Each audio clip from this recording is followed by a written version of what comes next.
Hello student, আজকে আমরা বিভিন্ন ধরনের কোণ সম্পর্কে আলোচনা করব। আচ্ছা, কোণ কাকে বলে? কোণ কি? দুটো সরলরেখা যখন পরস্পর এসে একটা বিন্দুতে মিলিত হয়। দেখো, একটা সরলরেখা এখানে একটা, আর এই একটা সরলরেখা, ঠিক আছে? এই সরলরেখা দুটো কী হয়েছে? এই একটা সরলরেখা, এই একটা সরলরেখা, এই দুটো সরলরেখা একটা বিন্দুতে মিলিত হয়েছে। এই বিন্দুতে মিলিত হওয়ার ফলে যেটা তৈরি হলো সেটা হচ্ছে কোণ। এটাকে বলছে কোণ। এটা হলো কোণ। কোণ কাকে বলে? দুটো সরলরেখা পরস্পর একটি বিন্দুতে মিলিত হলে সেটা এইরকম হতে পারে, এইদিকে একটা সরলরেখা আর এইদিকে একটা সরলরেখা দিয়ে এই বিন্দুতে মিলিত হচ্ছে। একটা বিন্দুতে মিলিত হলে যে অ্যাঙ্গেলটা যে এটা তৈরি হয় সেটা হচ্ছে কোণ। বিভিন্ন ধরনের হতে পারে, সেটা এরকম হতে পারে, আবার এই দিকটা একটা সরলরেখা হতে পারে, এরকম মিলিত হতে পারে, এটা হচ্ছে কোণ। ঠিক আছে, এটাও একটা কোণ। এই কোণকে আবার বিভিন্ন ভাগে ভাগ করা যায় মান অনুসারে আর বিভিন্ন অবস্থান অনুসারে। ঠিক আছে, প্রথমে মান অনুসারে কত ভাগে ভাগ করা যায় দেখো। মান অনুসারে সমকোণ, সূক্ষ্মকোণ, স্থূলকোণ, সরল কোণ, প্রবৃদ্ধ কোণ। আর অবস্থান অনুসারে বিপরীত কোণ, মান অনুসারে পূরক কোণ, সম্পূরক কোণ, সন্নিহিত কোণ, এইসব কোণ আছে। কোণের বিভিন্ন ধরনের ভাগ আছে। এবার কোণগুলো কীরকম সেগুলো পড়বো আমরা। প্রত্যেকটা কোণের নিয়ে পড়বো আমরা আজকে। প্রথমে দেখো, সমকোণ কাকে বলে? তোমরা স্ক্রিনে দেখতে পাচ্ছ, দেখো সমকোণ কাকে বলে সেটা লেখা আছে। যে কোণের মান 90 ডিগ্রি তাকে সমকোণ বলে। অতএব 90 ডিগ্রি পরিমাপের কোণই হলো সমকোণ। তাহলে কি বলছে সংজ্ঞাতে? বলছে যে কোণের মান 90 ডিগ্রি, তাহলে 90 ডিগ্রি যে কোনো কোণই হলো সেটা হচ্ছে সমকোণ। তাহলে 90 ডিগ্রি কোণ কীরকম হয় সেটা আমরা এঁকে দেখবো। দেখো, এটা কি বলে? দেখো, এটাকে বলে চাঁদা।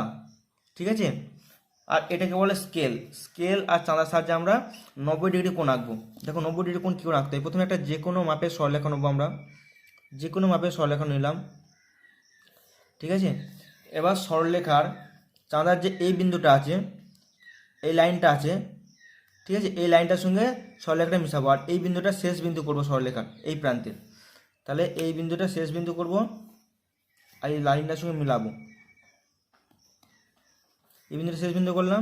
তারপর 90 ডিগ্রি কোণ আঁকতে হবে। দেখো 90 ডিগ্রি দেখো, এখানে এই লাইনটা মিশে গেছে, তো এই লাইনটা যেটা মিশেছে সেটা হচ্ছে, দেখো তার সঙ্গে শূন্য কোণটা, এই দিকটা শূন্য, ভেতর দিকটা শূন্য। এই দিকে দেখো 180 ডিগ্রি আছে, এই 180 ডিগ্রি ধরবো না আমরা, এই শূন্য ধরবো। এই লাইনটার সঙ্গে সমান করে যে লাইনটা আসবে সেটা হচ্ছে শূন্য ধরবো। তো 0, 10, 20, 30, 40, 50, 60, 70, 80, 90। তা 90 ডিগ্রি সোজাসুজি এখানে পয়েন্ট করবো, একটা বিন্দু দিলাম। তারপর কি করব? এই বিন্দু আর এই বিন্দু দুটোকে টানবো। এটা কোণ এঁকে চলে, তাই এই বিন্দু টানলেও চলবে আমাদের, মানে সমান করে টেনে এরকম টানবো। তাহলে এটা হয়ে গেল 90 ডিগ্রি কোণ। বুঝে গেছে? 90 ডিগ্রি কোণ আমরা আঁকতে পারলাম। এবার দেখো, চাঁদার সাহায্যে আমি যদি এই দিকে উল্টো দিকে আঁকি, যে কোনো একটা মাপ নিলাম, যেটা বলছিলাম, উল্টো দিকে আঁকি, এই দিকে আঁকি, তার মানে কি এই লেখাটার সঙ্গে এই বিন্দুটা শেষ বিন্দু, রেখার শেষ বিন্দুটা এইখানে পয়েন্ট করবো আমরা। তাহলে এখানে রেখার শেষ বিন্দু এইটা, আর এখানে বসালাম রেখাটার সঙ্গে। এবার এই দিকে জিরো কোণটা দেখো, এইদিকে জিরো কোণটা দেখো, হাতটা সরাচ্ছি আমি, এইদিকে জিরো কোণটা দেখো, এই লাইনটার সঙ্গে মিশে গেছে। তাহলে এইদিকে জিরো হচ্ছে, বাইরের দিকে যে লেখাটা আছে স্কেলটা আছে সেটা হচ্ছে জিরো, বাইরের দিকে জিরো, এটা জিরো। তাহলে এই দিক ভেতরটা কিন্তু এখানে আসি, তাহলে এই জিরোটা এইখান থেকে ধরবে। এবার 90 ডিগ্রি রাখতে হলে আমরা জিরো থেকে পরপর যাবো, 0, 10, 20, 30, 40, 50, 60, 70, 80, 90। তাহলে 90 পয়েন্ট করলাম। তারপর কি করব? তারপর এই পয়েন্ট আর এই পয়েন্ট দুটোকে মিশাবো, পয়েন্ট করলাম। তারপর যতটা ইচ্ছা ততটা আমরা টানবো। ঠিক আছে, এরকম টানলাম। তাহলে এটাও হলো 90 ডিগ্রি। তাহলে এই দিক থেকেও 90 ডিগ্রি আঁকা যায়, এই দিক থেকেও 90 ডিগ্রি আঁকা যায় চাঁদার হিসাবে যেমনভাবে ধরে। ঠিক আছে, এরপর আমরা পড়ব সূক্ষ্মকোণ কাকে বলে। যে সংজ্ঞাটা দেখো কি বলছে আমাদের, বলছে যে কোণের পরিমাপ এক সমকোণ বা 90 ডিগ্রি অপেক্ষা কম তাকে সূক্ষ্মকোণ বলে। তাহলে সমকোণ কি হলো? 90 ডিগ্রি হলো সমকোণ। আর সূক্ষ্মকোণ কি বলছে? 90 ডিগ্রি থেকে ছোট হতে হবে, তাকে বলবো আমরা সূক্ষ্মকোণ। ঠিক আছে, তাহলে সূক্ষ্মকোণ কাকে বলছে? 90 ডিগ্রি থেকে ছোট হতে হবে। যেমন কি হতে পারে? 30 হতে পারে, 40 হতে পারে, 35 হতে পারে, 60 হতে পারে। যেমন দেখো চাঁদাটা দেখো, এটা 90 ডিগ্রি, 90 ডিগ্রি থেকে ছোটো কোণগুলো আছে 80, 70, 60, 50, 40, 30, 20, 10, এগুলো যত অসংখ্য কোণ আছে এখানের মধ্যে এই কোণগুলো সবই হচ্ছে সূক্ষ্ম কোণ। তাহলে একটা সূক্ষ্ম কোণ আঁকবো আমরা। প্রথমে সূক্ষ্ম কোণ আঁকছি, দেখো 35 ডিগ্রি। 35 ডিগ্রি আঁকবো, তাহলে একটা লাইন টেনে নেবো যে কোনো, দিয়ে এই লাইনটার সঙ্গে এটা মিলাবো এই পয়েন্টটার সঙ্গে এই পয়েন্টটা। তারপর 35 ডিগ্রি বলেছি আমরা, তাহলে 0, এটা 0, 10, 20, 30, 30-এর পর এগুলো এখান থেকে এই প্রত্যেকটা ঘরের মাঝখানে 10টা করে ভাগ আছে, ঠিক আছে। তাহলে এটা দেখো 5 গুনলে এটা 5, তাহলে এটা 35 ডিগ্রি। 35 ডিগ্রি হলো মিলালাম। তারপর কী করবো, লাইন টানবো, এই বিন্দু আর এই বিন্দু নিলাম, দিয়ে যতটা ইচ্ছা টানলাম। তাহলে এই কোণটা কী হলো, এটা হচ্ছে 35 ডিগ্রি কোণ। এটাকে বলে সূক্ষ্ম কোণ, ঠিক আছে। সূক্ষ্ম কোণ কাকে বলে বুঝতে হবে, 90 ডিগ্রিতে ছোটো কোণগুলি হচ্ছে সূক্ষ্ম কোণ। আর এবার দেখো স্থূলকোণ কাকে বলে। স্থূলকোণ কাকে বলে সেই সংখ্যাটা দেখো কী আছে লেখা, বলছে এক সমকোণ থেকে বড় কিন্তু দুই সমকোণ থেকে ছোট কোণকে স্থূলকোণ বলে, অথবা 90 ডিগ্রি থেকে বড় কিন্তু 180 ডিগ্রি থেকে ছোট কোণকে স্থূলকোণ বলে। তাহলে স্থূলকোণ ব্যাপারটা কি, স্থূলকোণ হচ্ছে 90 ডিগ্রি থেকে বড় হবে, 90 ডিগ্রি থেকে বড় হবে কিন্তু 180 ডিগ্রি থেকে ছোট হবে, 180 ডিগ্রি থেকে ছোট হবে, মানে 90 আর 180 ডিগ্রির মধ্যে যে কোণগুলো আছে সেগুলো হচ্ছে স্থূলকোণ। তাহলে দেখো এখানে আমাদের চাঁদাতে দেখো এই 90 হলো, এই 90-এর পদ কী আছে, 100, 110, 120, 130, 140, 150, 160, 170, 180। এই 180-র উপরে মানে 180 ডিগ্রিটা নয়, আর এখানে 90 ডিগ্রিটাও নয়। 90 আর 180-র মাঝখানে যে কোণগুলো আছে 90 ডিগ্রি নয় কিন্তু, ঠিক আছে, 90 ডিগ্রিটাও নয় আর এইখানে 180 ডিগ্রিটাও নয়। এই 90 আর 180 ডিগ্রির মাঝখানে যে কোণগুলো আছে মানে 180 ডিগ্রির আগের কোণ কী হতে পারে, 180 ডিগ্রির আগের কোণ হচ্ছে 179, ঠিক আছে, এই কোণটা আর হচ্ছে 90 ডিগ্রির আগে পরের কোণ কী আছে, 90 ডিগ্রির পরের কোণ হচ্ছে 91 ডিগ্রি। তাহলে 91 ডিগ্রি থেকে 179 ডিগ্রি পর্যন্ত যতগুলো কোণ আছে সবই হচ্ছে স্থূলকোণ, ঠিক আছে। বোঝা গেছে ব্যাপারটা আমাদের। এবার দেখো স্থূলকোণ কীভাবে আঁকতে হয়। স্থূলকোণ তাহলে যে কোনো একটা স্থূলকোণ নেবো, 90 থেকে 180 ডিগ্রির মধ্যে ধরলাম 120 ডিগ্রি। এবার 120 ডিগ্রি আঁকতে গেলে কী করতে হবে, আমাদের একটা লাইন নিতে হবে, যে কোনো একটা লাইন নিলাম,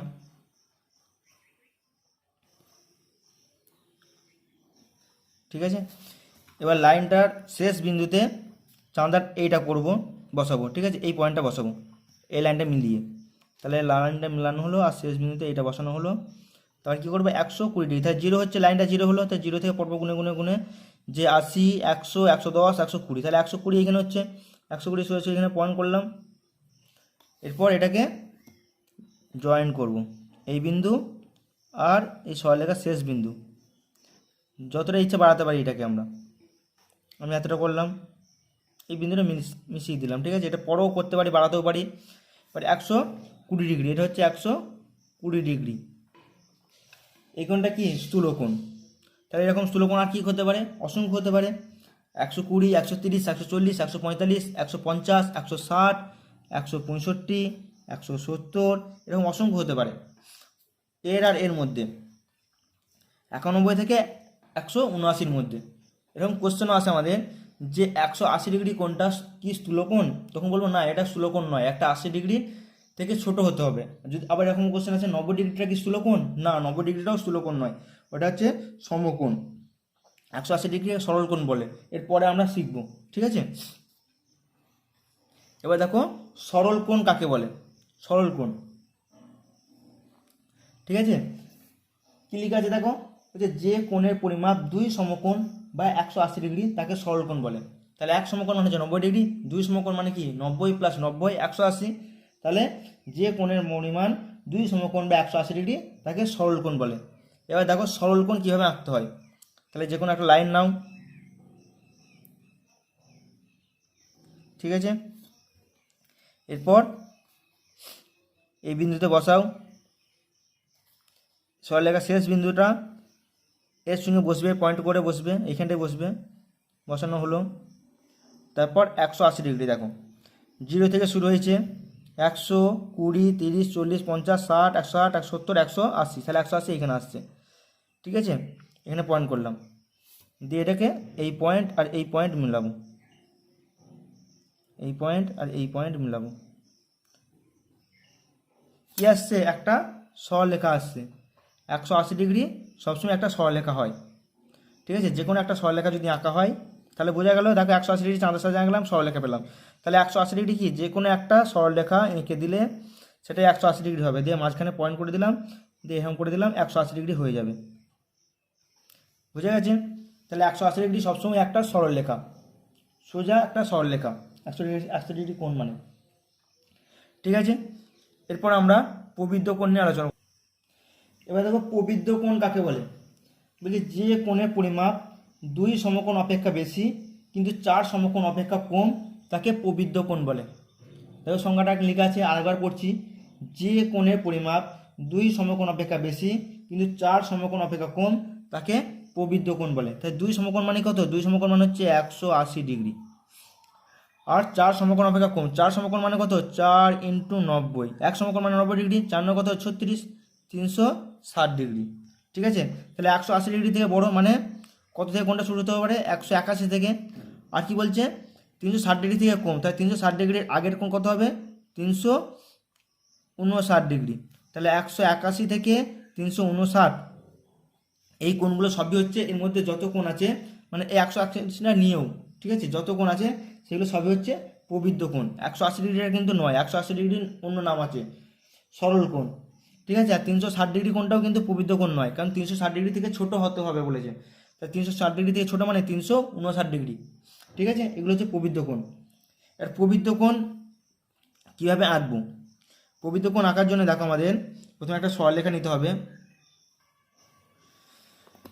তাহলে প্রবৃদ্ধ কোণ দেখো কীরকম কোণ হয়, এখন টানলাম, দিয়ে এটা যদি লাইন টানা হয়, এরকম যদি টানা হয়, বা এইদিকে যতটা খুশি, এই লাইনটা সোজাসুজি, এই লাইনটা সোজাসুজি বা এই নিচের দিকে না হলেই হচ্ছে, দিয়ে এই যেই কোণটা পাচ্ছি ভেতরের দিকে কোণটা নয়, এই বাইরের দিকে যে কোণটা পাচ্ছি এইটাই হচ্ছে প্রবৃদ্ধ কোণ। এই কোণটার মান হচ্ছে 180 ডিগ্রি থেকে বেশি, কারণ দেখো এইখান থেকে যদি মাপা হয় তাহলে এইখান থেকে পর্যন্ত 180 ডিগ্রি, ঠিক আছে।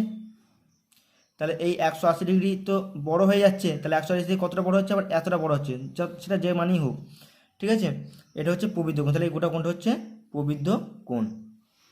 বুঝে গেছে?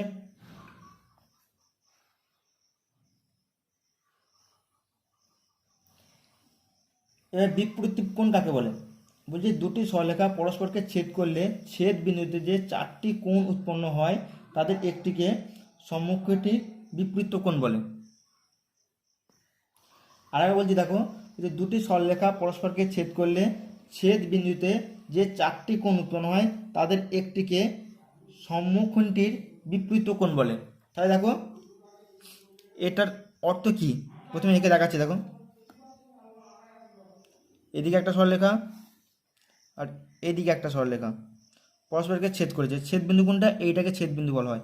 যে কটা কোণ উৎপন্ন হয়েছে, 4টে কোণ, 1টা 2টো 3টে 4টে কোণ উৎপন্ন সবসময়, দুটো সরলরেখা পরস্পর ছেদ করলে 4টে কোণ উৎপন্ন হয় সবসময়। এই 4টে কোণে কি বলছে, বিপরীত কোণ কোনগুলো, তাহলে 1 নম্বরের সম্মুখটির কোণ মানে কি, একের উপর দিকে মানে উল্টো দিকে যে কোণটা আছে, মুখোমুখি, একের মুখোমুখি যে কোণটা আছে এই দিকে আছে, তাহলে এটা হচ্ছে 1-এর বিপরীত কোণ কোণ হবে 3 হবে, 2-এর বিপরীত কোণ কী হবে 4 হবে। তাহলে 1 আর 4, 1 কোণ 1 সমান কোণ 3 হবে, কোণ 2 সমান কোণ 4 হবে। এটা লিখলে আমি এরকমই হয়, ঠিক আছে। বিপরীত কোণ সরাসরি সমান হয়, এটা পরে পড়বো আমরা, এখন বিপরীত কোণ সম্বন্ধে বুঝি। বিপরীত কোণ হচ্ছে দুটো সরলরেখা পরস্পর ছেদ করলে ছেদ বিন্দু যে 4টে কোণ উৎপন্ন হয় তাদের একটা ওপরটার মুখোমুখি যে কোণগুলো থাকে সেগুলো পরস্পরের বিপরীত কোণ বলে। তাহলে 1-এর বিপরীত কোণ কোনটা হবে, 3 হবে, আর 2-এর বিপরীত কোণ কী হবে, 4 হবে। এগুলো পরস্পরের মান সমানও হয়, ঠিক আছে, বিপরীত কোণ পরস্পর সমান হয়। এবার পড়বো আমরা পূরক কোণ কাকে বলে। বলছে দুটি কোণের সমষ্টি এক সমকোণ হলে কোণ দুটিকে একটি অপরটির পূরক কোণ বলে। দেখো কি লেখা আছে, দুটি কোণের সমষ্টি এক সমকোণ বা 90 ডিগ্রি হলে কোণ দুটিকে একটি অপরটির পূরক কোণ বলে। যেমন যেমন ধরি একটা কোণ 30 ডিগ্রি আর একটা কোণ হচ্ছে 60 ডিগ্রি, তাই দুটো মিলে কত হচ্ছে 90 ডিগ্রি। তাহলে 30 আর 60 এই দুটো কোণকে পরস্পর কী বলে, পূরক কোণ। এরকম হতে পারে 45 + 45, এই দুটো মিলে হচ্ছে 90 ডিগ্রি। তাহলে এই 45 কোণ দুটো হচ্ছে পূরক কোণ। 50 প্লাস 40, তাহলে এই দুটো পরস্পর পূরক কোণ। মানে দুটো কোণের সমষ্টি বা যোগফল যদি 90 ডিগ্রি হয় তাহলে পরস্পরের পূরক কোণ বলা হয়। ঠিক আছে, দুটি কোণের সমষ্টি পরস্পর 90 ডিগ্রি হলে বা সমষ্টি। ঠিক আছে, এবার সম্পূরক কোণ পড়বো। সম্পূরক কোণটা কি দেখো, সম্পূরক কোণটা হচ্ছে পূরক কোণের মতনই। পূরক কোণটা হচ্ছে 90 ডিগ্রি হতে হতো, আর সম্পূরক কোণটা 180 ডিগ্রি হতে হবে। তাহলে সংখ্যাটা কি দেখো, দুইটি কোণের সমষ্টি, দুই সমকোণ বা 180 ডিগ্রি হলে কোণ দুইটিকে একটি অপরটির সম্পূরক কোণ বলে। তাহলে একটা 90 ডিগ্রি আবার একটা 90 ডিগ্রি, এই দুটো কোণ মিলে কি হচ্ছে 180 ডিগ্রি। আবার একটা 100 ডিগ্রি, একটা 80 ডিগ্রি, তাহলে এই দুটো কোণ মিলে হচ্ছে 180 ডিগ্রি। তারপর 70 ডিগ্রি আর 110 ডিগ্রি, তো এই দুটো মিলে হচ্ছে 180 ডিগ্রি। মানে দুটো কোণের যোগফল যদি 180 ডিগ্রি হয় তাহলে বলবো কোণ দুটি পরস্পরের সম্পূরক কোণ। পরস্পরের সম্পূরক কোণ, একা সম্পূরক কোণ হয় না বা একা পূরক কোণ হয় না, দুটো কোণ মিলে হয়। এবার সন্নিহিত কোণ কাকে বলে দেখো, বলছি দুটি কোণের শীর্ষবিন্দু একই হলে সাধারণ বাহু উভয় পাশের কোণদ্বয়কে সন্নিহিত কোণ বলে। তাহলে কি এরকম হবে দেখো, আরেকবার বলছি, দুটি কোণের শীর্ষবিন্দু একই হলে সাধারণ বাহু উভয় পাশের কোণদ্বয়কে সন্নিহিত কোণ বলে। দেখো দুটি কোণ, একটা সরলরেখা টানলাম, দিয়ে এখানে একটা টানলাম, দিয়ে মাঝখানে যদি আরেকটা টানা হয় এই শীর্ষবিন্দু থেকে, একই শীর্ষবিন্দু থেকে, এবার দুটো কোণ উৎপন্ন হচ্ছে, তো এই কোণটা আর এই কোণটা,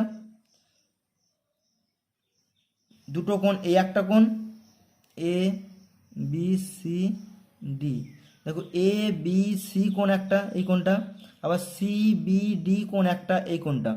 ঠিক আছে, তাহলে এই দুটো কোণের একটা শীর্ষবিন্দু মিলিত হয়েছে। সাধারণ বাহু কোণটা এদের, এদের সাধারণ বাহু হচ্ছে বিসি।